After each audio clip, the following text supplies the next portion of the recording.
Corona vaccine के हवाले से आपके तमाम सवालात का जवाब आज इस वीडियो में होगा। किस उम्र के लोगों को कौन सी वैक्सीन लगवानी चाहिए, कौन सी पॉपुलेशन को कौन सी वैक्सीन से ज़्यादा फ़ायदा होगा, एस्ट्राजेनेका और क्लॉटिंग का क्या चक्कर है, साइनोफार्म, साइनोवैक और कैंसिनो इनमें क्या फ़र्क है, और ब्रेस्ट फीडिंग और प्रेग्नेंट ख़वातीन जो हैं वो क्या वैक्सीन लगवा सकती हैं, क्या हार्ट के पेशेंट्स वैक्सीन लगवा सकते हैं। इन तमाम सवालों के जवाब आज की इस वीडियो में होंगे।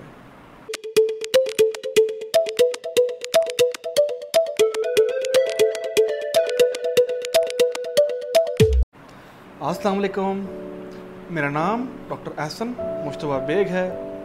मैं एक कार्डियोलॉजिस्ट हूँ और कराची में प्रैक्टिस करता हूँ। सो वीडियो शुरू करते हैं, लेकिन वीडियो शुरू होने से पहले इस वीडियो को लाइक कीजिए, मेरे चैनल को सब्सक्राइब कीजिए और बेल आइकन पे ज़रूर क्लिक कीजिए।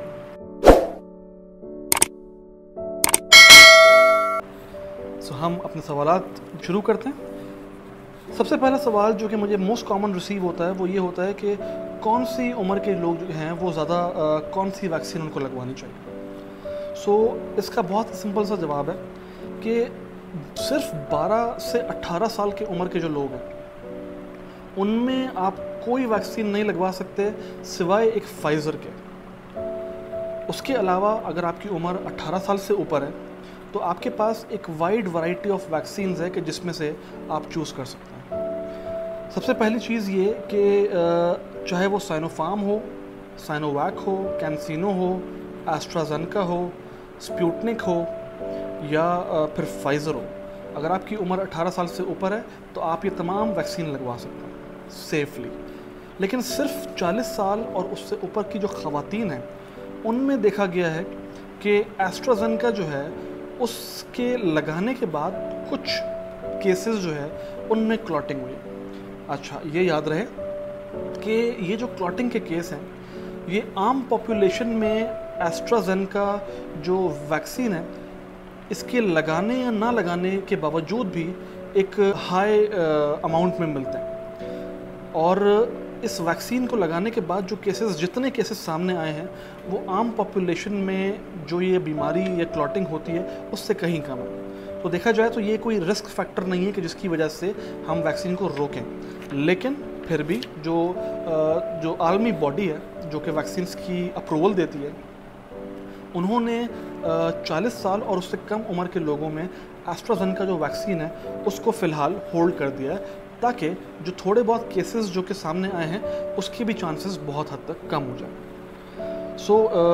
तो आपकी उम्र अगर 40 साल से कम है तो फिर आप जो है वो एस्ट्राजेनेका उसको अवॉइड कीजिए। और आप ख़ास तौर पर अगर आप खातून हैं, मर्दों में एस्ट्राजेनेका जो है वो दैट इज़ टोटली सेफ़। एक और सवाल हमसे किया जाता है कि जो साइनोवैक, साइनोफार्म और कैंसिनो इनमें क्या फ़र्क है, कौन सी ज़्यादा अच्छी है, कौन सी लगवानी चाहिए। इसका एक जवाब मैं आपको दूं तो साइनोवैक, साइनोफार्म और कैंसिनो तीनों चाइनीज़ वैक्सीन्स हैं। तीनों के जो इंग्रेडिएंट्स हैं वो मोस्टली सेम हैं। तीनों की जो एफिकेसी है, तीनों की जो फ़ायदा है, जो उसका बेनिफिट है वो भी नियरली सेम है। इन तीनों में से जो भी मिलती है, जो भी अवेलेबल है, आप वो लगवा सकते हैं। किसी प्रेफरेंस से कि साइनोफार्म साइनोवैक से ज़्यादा बेहतर है या साइनोवैक कैंसिनो से ज़्यादा बेहतर है, इसका अभी तक कोई डेटा हमारे पास नहीं है। एक फ़र्क सिर्फ ये है कि कैंसिनो जो वैक्सीन है वो इस हवाले से थोड़ी सी फ़ायदेमंद है कि उसकी सिर्फ सिंगल डोज लगती है। बाकी साइनोवैक और साइनोफार्म उसकी 2 डोजेस लगती हैं 3 हफ्ते का गैप देकर। और एक सवाल हमारे पास आता है कि जो प्रेग्नेंट या हामला ख़वातीन है और जो ब्रेस्ट फीडिंग या दूध पिलाती ख़वातीन हैं क्या इनमें वैक्सीन लगवाई जा सकती है। तो जो प्रेग्नेंट ख़वातीन हैं उनमें जो CDC जो कि आलमी बॉडी है वैक्सीन अप्रूवल की, उसने ये चीज़ क्लैरिफाई की है कि जो प्रेग्नेंट ख़वातीन होती हैं वो ज़्यादा एट रिस्क हैं कि अगर उनमें ये वायरस बीमारी फैलाता है तो उनमें इम्यूनिटी आम लोगों के मुकाबले में ज़्यादा कम होती है। तो इसकी वजह से सिवियर इन्फेक्शन होने का चांस बढ़ जाता है। तो प्रेग्नेंट ख़वातीन जो हैं उनमें ये वैक्सीन लगवाने के जो नुकसानात हैं वो सामने नहीं आए हैं और इसको अप्रूव किया गया है प्रेग्नेंट ख़वातीन में लगवाने के लिए। ब्रेस्ट फीडिंग जो दूध पिलाती ख़वातीन हैं उनमें इतना कोई ख़ास डेटा आज सच नहीं है, लेकिन अगेन CDC ने ये चीज़ अप्रूव की है फॉर ब्रेस्ट फीडिंग वुमेन या वो ख़वातीन जो दूध पिलाती हैं, उनके लिए ये वैक्सीन नुकसानदेह नहीं है, वो ये वैक्सीन सेफली लगवा सकती है। अच्छा जी, अब हम आते हैं कि वैक्सीन लगवाने के बाद क्या साइड इफ़ेक्ट जो है वो आपको हो सकते हैं। Excuse me. सो सबसे पहला साइड इफ़ेक्ट जो वैक्सीन लगवाने के बाद आपको हो सकता है वो है कि बुखार हो सकता है, आपको जो है वो जिस्म में दर्द हो सकता है, आपको हल्का फुल्का गला ख़राब हो सकता है, आपको मोशन शुरू हो सकते हैं थोड़े बहुत। अच्छा, ये सारे जो साइड इफ़ेक्ट्स हैं ये सब ख़तरनाक नहीं है, ये सिर्फ़ और सिर्फ शुरू के 3 से 5 दिन में होते हैं और इनके होने या ना होने से आपकी इम्यूनिटी का कोई वो नहीं है कि अगर कोई ये बोलता है कि मुझे अगर साइड इफ़ेक्ट हुए हैं तो मेरी इम्यूनिटी वीक है या अगर तुम्हें साइड इफ़ेक्ट नहीं हुए कि तुम्हारी इम्यूनिटी जो है वो ख़राब है, तो ऐसा कुछ नहीं होता। ये इसकी फ्रीक्वेंसी किसी किसी में हो सकती है, किसी में नहीं हो सकती, और अगर ये होता है तो इसके लिए आप जो है वो नॉर्मल जो आपके पास पैरासीटामॉल है, पैनाडोल है, वो आप ले सकते हैं, आप एंटी एलर्जिक्स ले सकते हैं, आप गर्म मशरूबात या जो सूप्स वगैरह हैं वो ले सकते हैं, आप आराम कर सकते हैं। और इस वैक्सीन लगवाने के बाद कोई आइसोलेशन की ज़रूरत नहीं है कि वैक्सीन लगवाएं और फिर आइसोलेट हो जाएं कि उससे भी आप किसी और को फैला सकते हैं, नहीं, ऐसा नहीं होता। और जो हमारे पास सवाल आते हैं कि हार्ट पेशेंट्स जो हैं उनमें क्या ये वैक्सीन लगवाई जा सकती है।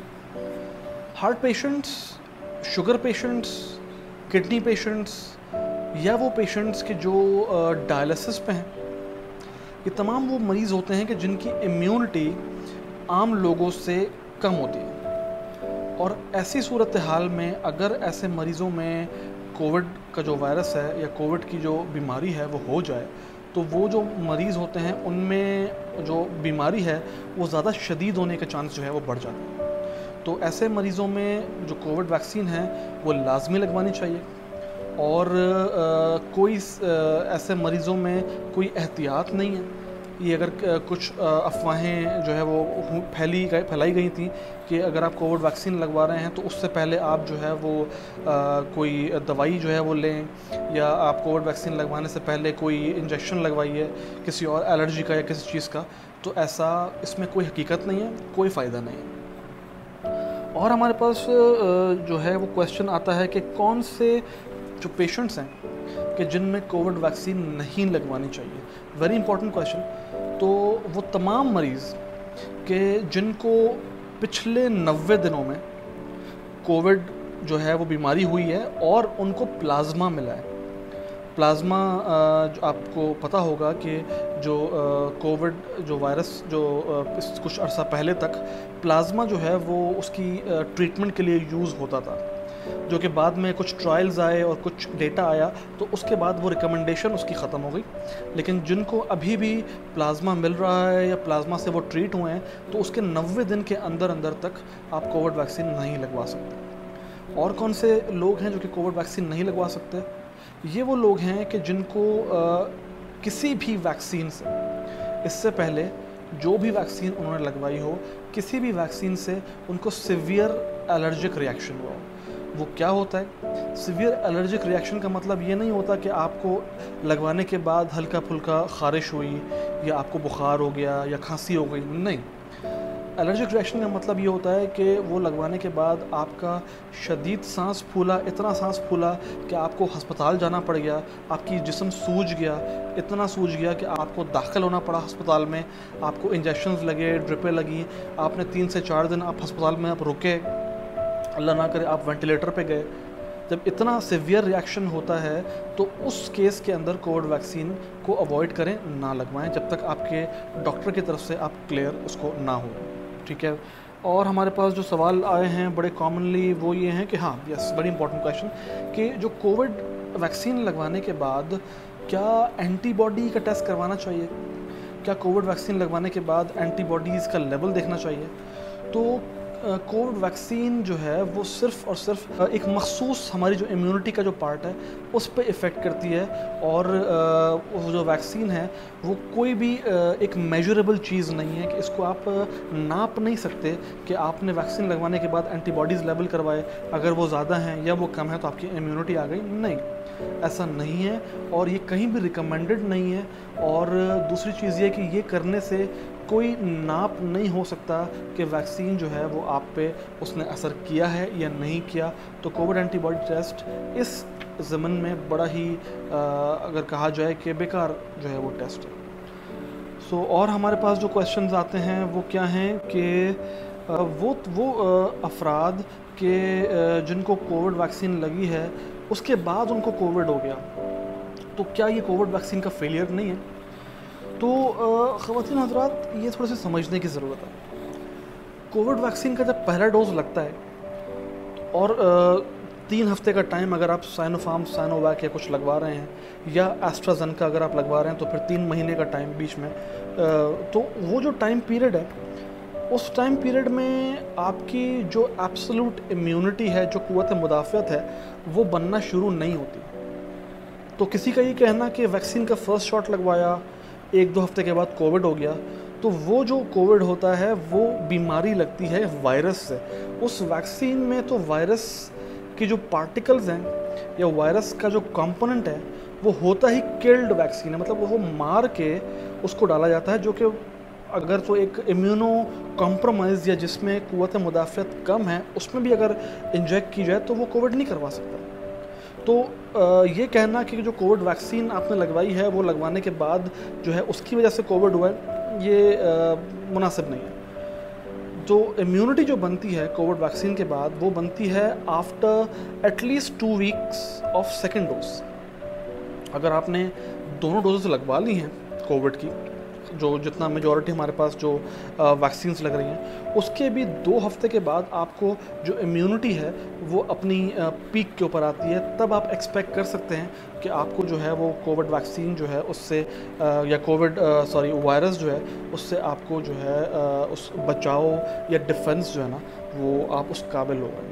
सो ये बड़े कॉमन क्वेश्चंस हैं हमारे पास आजकल, और मुझे उम्मीद है जो वीडियो है उससे आपको फ़ायदा मिला होगा, और आगे भी आपके लिए इंशाल्लाह ऐसी वीडियोस बनाता रहूँगा। सो मुझे इजाज़त दीजिए। मेरा नाम डॉक्टर एहसन मुश्तबा बेग है, मैं कार्डियोलॉजिस्ट हूँ और कराची में प्रैक्टिस करता हूँ।